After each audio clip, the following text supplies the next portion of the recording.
November 2024 is proving a defining month for the US economy. The FOMC is on track to return inflation to target while maintaining growth at or above trend. The re-election of Donald Trump to the presidency, however, along with a Republican majority in Congress, poses medium-term risk for the deficit, inflation, and long-term US interest rates. Beginning with employment, a moderate 150,000 average gain through August and September and negligible jobs growth in October suggests that the US labour market is in balance. Household employment, meanwhile, speaks to downside risks, having averaged just 31,000 per month throughout 2024. These outcomes are not alarming, but highlight the susceptibility of US economic growth to the cumulative effects of inflation and higher interest rates. For inflation, the immediate outlook is not a concern. As highlighted by Chair Powell this month, non-housing services inflation and goods inflation are consistent with annual headline inflation of 2%. Current market agreements on rent increases also point to housing inflation decelerating rapidly to target and remaining there in 2025. The FOMC therefore have the green light to return monetary policy to a broadly neutral stance next year. We expect a Fed funds rate of 3.375% by September. Late 2025 and 2026 is instead the concern. President-elect Trump and Congress making the expiring Trump tax cuts permanent by end 2025 will only preserve the status quo for households. That is, stop a tax increase. An additional tax cut on top of those legislated to expire will prove difficult to reach agreement on, owing to the reliance of federal revenue on household income, and as opinions on policy next steps vary greatly, even amongst Republicans.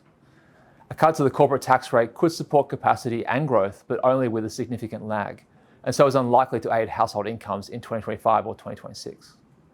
Tariffs, meanwhile, are an outright threat to household welfare from mid to late 2025. With the potential to almost immediately increase the everyday cost of living for consumers and production for business, the effect of which would accumulate over time. Even if manufacturing investment surges in response, it is uncertain whether US production could deliver for US consumers in the way that Asian production has. Principally, this is because US investment in new capacity, logistics, and utilities has lagged for over a decade. Moreover, the acceleration in spending that took place over the past 3 years was limited to niche areas of manufacturing such as semiconductors and EVs, not items consumed every day. Risking additional cost of living pressure, new housing supply is also a long way behind where it needs to be. To us, the most likely consequence is that, from the second half of 2026, the FOMC will have to pivot and tighten policy again. We forecast 50 basis points of tightening over that period to 3.875%. Whether the policy recalibration as forecast or an extended tightening cycle is necessary will only become known at the time.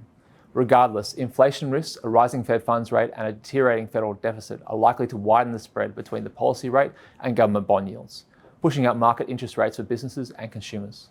By end 2026, we see the US 10-year roughly 50 basis points higher than today, 100 basis points above the Fed's funds rate at that time, arguably with upside risks. Taking stock, it is appropriate to believe US growth is likely to be a bit stronger in the near term, but throughout 2025 and 2026, risk to inflation, interest rates, and consequently the economic outlook will grow. The more that the administration seeks to restrict imports and depend on domestic production, the greater these uncertainties will become. We'll see you next time.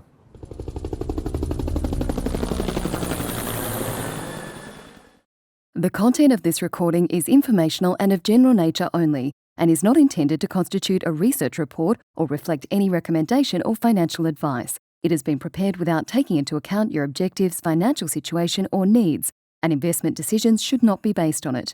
You should obtain your own independent advice before proceeding with any investment decision. Whilst every effort has been taken to ensure that the contents are correct and any opinions, forecasts, conclusions are reasonably held based on information at the date of recording, Westpac does not make any representation or warranty as to the accuracy or completeness of the statements or information contained in this recording, and any liability therefore is expressly disclaimed to the extent permitted by law. None of the material included in this recording should be copied, published, or reproduced in whole or in part without the prior written permission of Westpac.